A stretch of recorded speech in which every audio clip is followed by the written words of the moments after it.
স্বাগতম। আমি মুহিত মুস্তারিক, জীববিজ্ঞানের শিক্ষক। সবাইকে শুভেচ্ছা। প্রিয় শিক্ষার্থী, আজকে আমরা জীববিজ্ঞান প্রথম পত্রের রাইবোজোমের গঠন ও কাজ নিয়ে আলোচনা করব। অর্থাৎ এই পাঠ শেষে শিক্ষার্থীরা রাইবোজোমের গঠন ব্যাখ্যা করতে পারবে, রাইবোজোমের কাজ বর্ণনা করতে পারবে। আমরা একটি রাইবোজোমের চিত্র দেখতে পাচ্ছি। রাইবোজোম জীবকোষে অবস্থিত রাইবোনিউক্লিওপ্রোটিন দ্বারা গঠিত ক্ষুদ্র ক্ষুদ্র কণা।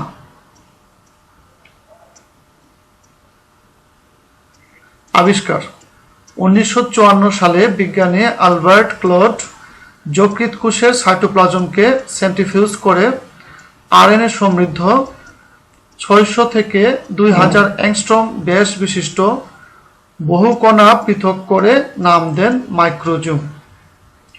পরবর্তীতে বিজ্ঞানী রিচার্ড বি রবার্টস 1958 সালে এর নাম দেন রাইবোজোম। একে ক্লডের দানা বা পেলোডের দানাও বলা হয়। চিত্রে আমরা একটি কোষ দেখতে পাচ্ছি। কোষের ভেতর মুক্ত অবস্থায় অথবা কোষ অঙ্গাণুর সাথে যুক্ত অবস্থায় আমরা অনেক ক্ষুদ্র ক্ষুদ্র গোলাকার কোষ অঙ্গাণু দেখতে পাচ্ছি, যেগুলোকে বলে রাইবোজোম। আমরা এরকম একটি রাইবোজোমকে বড় করে দেখলে এরকম দেখব।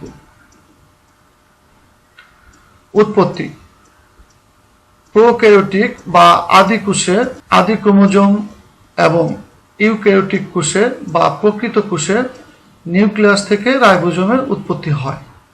অবস্থান: প্রাককেন্দ্রিক বা আদি কোষে ও সুকেন্দ্রিক বা ইউক্যারিওটিক কোষে, অর্থাৎ উভয় প্রকার কোষে এদের পাওয়া যায়। এগুলো সাইটোপ্লাজমে মুক্ত অবস্থায় এবং নিউক্লিয়ার মেমব্রেন এবং এন্ডোপ্লাজমিক রেটিকুলামের গাত্রে যুক্ত অবস্থায় পাওয়া যায়। অর্থাৎ আমরা চিত্রে দেখতে পাচ্ছি এরা ফ্রি অবস্থায়ও সাইটোপ্লাজমে পাওয়া যায় কোষের মধ্যে, আবার কোষের বিভিন্ন অঙ্গাণুর গায়েও এদের লেগে থাকতে দেখা যায়। আমরা এখানে দেখি নিউক্লিয়াসের গায়ে লেগে আছে এবং অমসৃণ এন্ডোপ্লাজমিক রেটিকুলামের গাত্রেও অসংখ্য রাইবোজোমকে আমরা লেগে থাকতে দেখতে পাচ্ছি। রাইবোজোম কোষের একটা ছোট অঙ্গাণু। এটা কোষের সাইটোপ্লাজমে থাকে। তবে আমরা একটু আগেই দেখেছি এটা নিউক্লিয়াস, এন্ডোপ্লাজমিক রেটিকুলাম এবং অন্যান্য কোষ অঙ্গাণুর গায়ে লেগে থাকতেও পারে। তবে এর সুন্দর একটা বৈশিষ্ট্য হচ্ছে এর চারপাশে কোনো কোষ ঝিল্লি বা সেল মেমব্রেন নেই। অর্থাৎ রাইবোজোমের কোনো সেল মেমব্রেন বা প্লাজমা মেমব্রেন নেই। অর্থাৎ রাইবোজোমের চারপাশে কোনো ফ্লুইড মোজাইক মডেল যুক্ত দ্বিস্তরী আবরণ নেই। রাইবোজোম এক ধরনের আরএনএ তৈরি করে, যার নাম রাইবোজোমাল আরএনএ বা সংক্ষেপে আরআরএনএ। রাইবোজোম আরআরএনএ কে তৈরি করে নিউক্লিয়াসের ভেতরে। রাইবোজোমের শরীরে দুটো ভাগ আছে। একটা ভাগের সাইজ বড়, যাকে বলে লার্জ সাব ইউনিট, আর ছোট ভাগকে বলে স্মল সাব ইউনিট। আমরা চিত্রে লার্জ সাব ইউনিট এবং স্মল সাব ইউনিট দেখতে পাচ্ছি। এটি একটি রাইবোজোম। তবে দুঃখের কথা হচ্ছে রাইবোজোমের এই দুটা ভাগ বা ইউনিট কোষের মধ্যে কখনোই একসাথে থাকে না। এরা আলাদা আলাদা হয়ে ঘোরাফেরা করে। তবে একটা বিশেষ সময় এরা দুজন দুজনের সাথে জোড়া বাঁধে, আর সেই সময়টা হচ্ছে যখন তারা আরআরএনএ তৈরি করে। তখন রাইবোজোমের আসল কাজ হচ্ছে সে আমাদের শরীরে যত ধরনের প্রোটিন আছে সেগুলো তৈরি করে। তাই রাইবোজোমকে অনেক সময় প্রোটিন তৈরির কারখানাও বলা হয়। রাইবোজোম একা একা প্রোটিনকে তৈরি করতে পারে না। এমআরএনএ নামক এক ধরনের আরএনএ রাইবোজোমকে একটা বিশেষ কোড দেয়। এই কোড অনুযায়ী রাইবোজোম প্রোটিন তৈরি করে। আমরা চিত্রে একটি রাইবোজোম দেখতে পাচ্ছি। এর দুইটি ইউনিটের মাঝখানে আমরা একটি এমআরএনএ দেখতে পাচ্ছি, মেসেঞ্জার আরএনএ। এই এমআরএনএ এর সিকোয়েন্স অনুযায়ী নির্দিষ্ট প্রোটিন তৈরি হচ্ছে রাইবোজোমের অভ্যন্তরে। আমরা এখানে একটি প্রোটিন অণু দেখতে পাচ্ছি। এই এমআরএনএ থেকে এরকম লম্বা একটি প্রোটিনের শিকল তৈরি করতে সাহায্য করছে টিআরএনএ। অর্থাৎ এমআরএনএ থেকে প্রোটিন তৈরি হচ্ছে এবং এই কাজে সহযোগিতা করছে রাইবোসোম। এমআরএনএ থেকে নির্দিষ্ট কোড অনুযায়ী নির্দিষ্ট প্রোটিন তৈরি হচ্ছে। এমআরএনএ থেকে প্রোটিন তৈরি করার এই প্রসেসটাই হচ্ছে ট্রান্সলেশন। ট্রান্সলেশনের শুরুতে রাইবোজোমের স্মল সাব ইউনিটের উপর এমআরএনএর সুতা সুন্দরভাবে বসে যায়। চিত্র আমরা দেখতে পাচ্ছি, রাইবোজোমের স্মল সাব ইউনিটের উপর এমআরএনএর সূত্রটি সুন্দরভাবে সেট হয়ে গেছে। তারপর লার্জ সাব ইউনিট এমআরএনএর উপর বসে যায়। চিত্রে লক্ষ্য করি, রাইবোসোমের লার্জ সাব ইউনিটটি স্মল সাব ইউনিটের উপর সুন্দরভাবে বসে গিয়েছে। অর্থাৎ শুধুমাত্র এমআরএনএ থাকার সময় রাইবোসোমের সাব ইউনিট একে অপরের উপর বসে যায় এবং একসাথে থাকে। রাইবোসোম এই এমআরএনএ থেকে কোড নিয়ে অনেকগুলো অ্যামাইনো অ্যাসিডের অণু তৈরি করে, যেগুলো পরে বন্ধন তৈরি করে প্রোটিনে রূপান্তর হয়। তাই রাইবোসোম হচ্ছে প্রোটিন তৈরির কারখানা। Small sub unit, large sub unit, mRNA শৃঙ্খল। রাইবোসোমের প্রকারভেদ। একটা রাইবোসোমকে তার ওজনের উপর ভিত্তি করে দুই ভাগে ভাগ করা হয়েছে, যেমন 70S রাইবোসোম এবং 80S রাইবোসোম। 70S রাইবোসোমকে আদিকোষ বা প্রোক্যারিওটিক সেলে পাওয়া যায়। 80S রাইবোসোমকে পাওয়া যায় প্রকৃত কোষ বা ইউক্যারিওটিক সেলে। 70 কিংবা 80, এরপর আমরা এখানে এস লিখেছি। এই এস দিয়ে এবার একটু কথা বলব। তার আগে আমরা চিত্রে একটু লক্ষ্য করি। এটি 50S রাইবোসোম, এটি 70S রাইবোসোম। এখানে স্মল সাব ইউনিটটি হচ্ছে 30S এবং লার্জ সাব ইউনিটটি হচ্ছে 50S। এটি 80S রাইবোসোম, এখানে স্মল সাব ইউনিটটি হচ্ছে 40S এবং লার্জ সাব ইউনিটটি হচ্ছে 60S। এস মানে হলো ভেদভাগ। এটা একটা পরিমাপের একক বা সেডিমেন্টেশন রেট মাপার একটা একক। এটা দিয়ে আমরা বুঝি একটা পার্টিকেল কত তাড়াতাড়ি সেডিমেন্ট হয়, অর্থাৎ কত তাড়াতাড়ি এরা তলানিতে পড়ে। এক একটা রাইবোসোম দুইটা ছোট্ট উপাদান বা সাব ইউনিট মিলে গঠিত হয়। একটু আগে আমরা বলেছি, একটা বড় যেটা হলো লার্জ সাব ইউনিট এবং একটি হলো ছোট যেটা হলো small sub unit. Large sub unit, small sub unit, এই দুটি অংশ মিলে হয় একটি রাইবোসোম।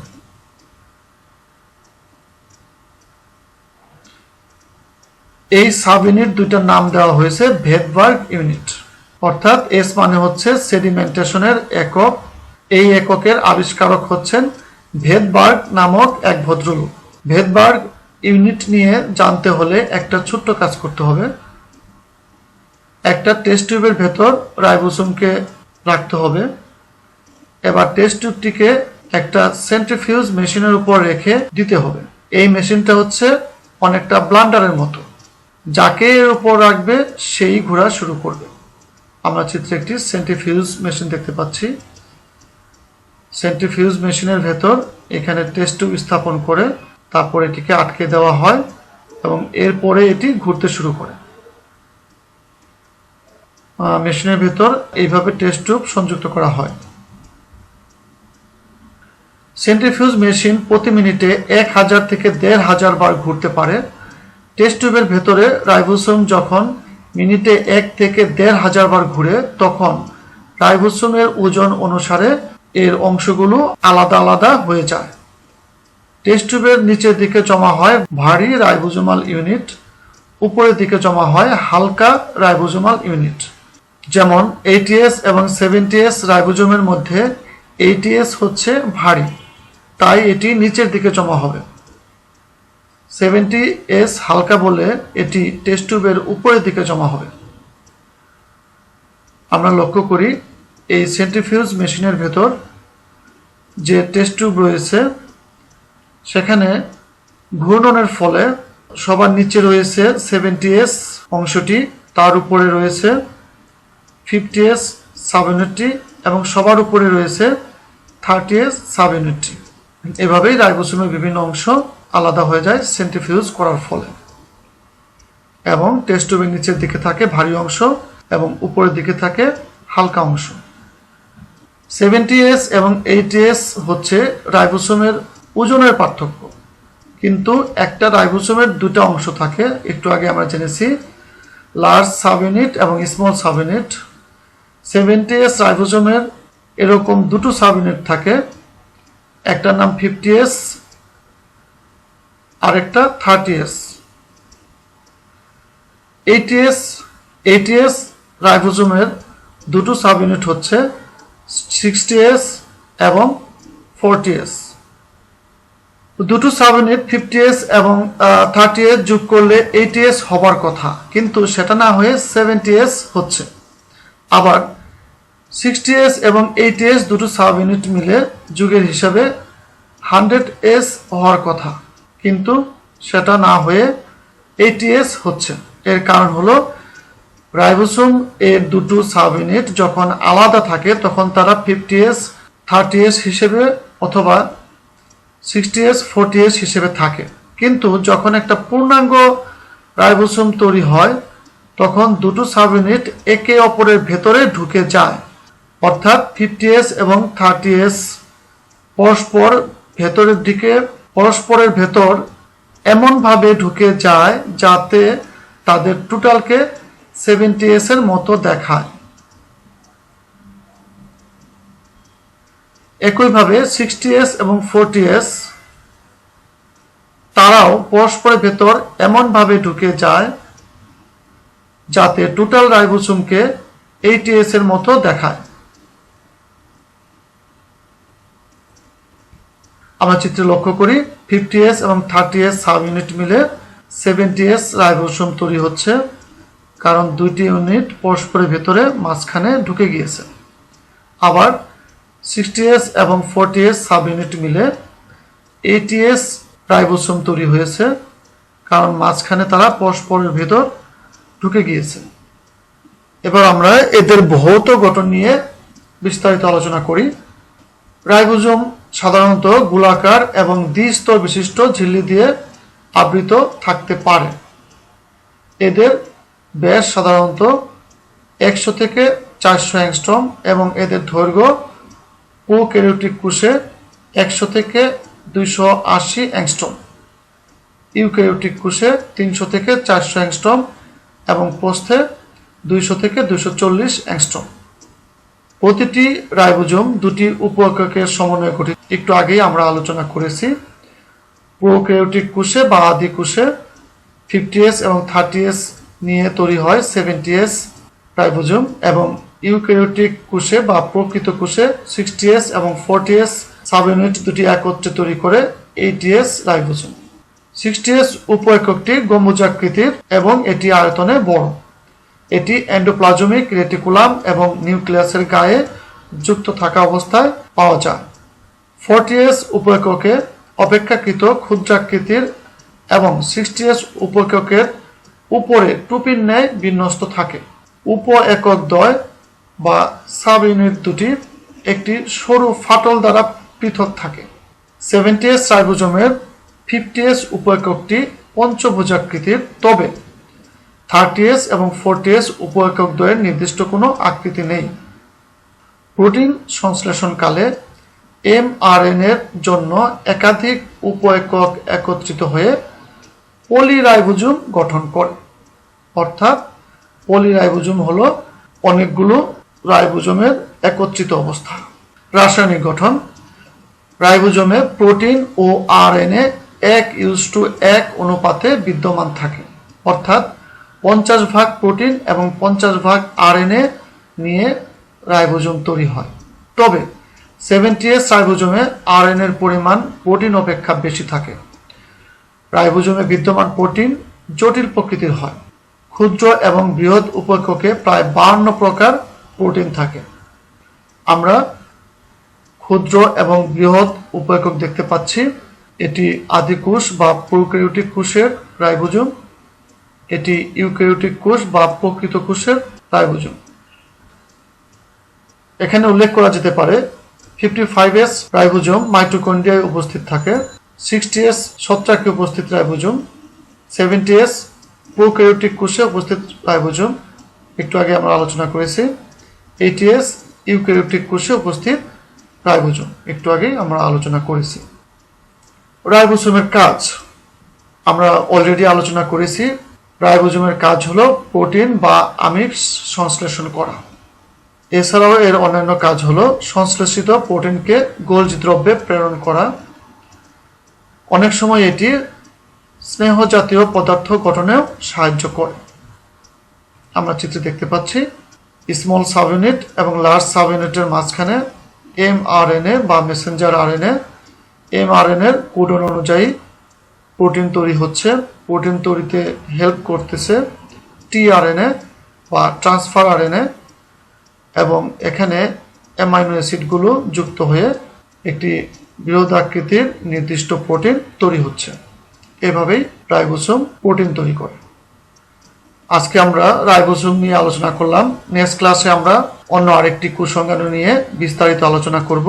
তো আজকের ভিডিও লেকচারটি ভালো লাগলে প্রিয় শিক্ষার্থীরা অবশ্যই ভিডিও লেকচারটিকে লাইক করবে এবং কোনো কিছু বুঝতে বা পরবর্তীতে কি ভিডিও চাও সেটা জানাতে কমেন্ট করবে, এবং স্টাডি বাংলা 24 চ্যানেলটিকে সাবস্ক্রাইব করে রাখবে যাতে পরবর্তীতে ভিডিও আপলোড করা মাত্র তোমরা নোটিফিকেশন পেয়ে যাও। এজন্য বেল আইকনটি প্রেস করে রাখবে। প্রিয় শিক্ষার্থী, আজকে এ পর্যন্তই। আগামী ক্লাসে আমন্ত্রণ জানিয়ে সবাইকে অনেক অনেক ধন্যবাদ।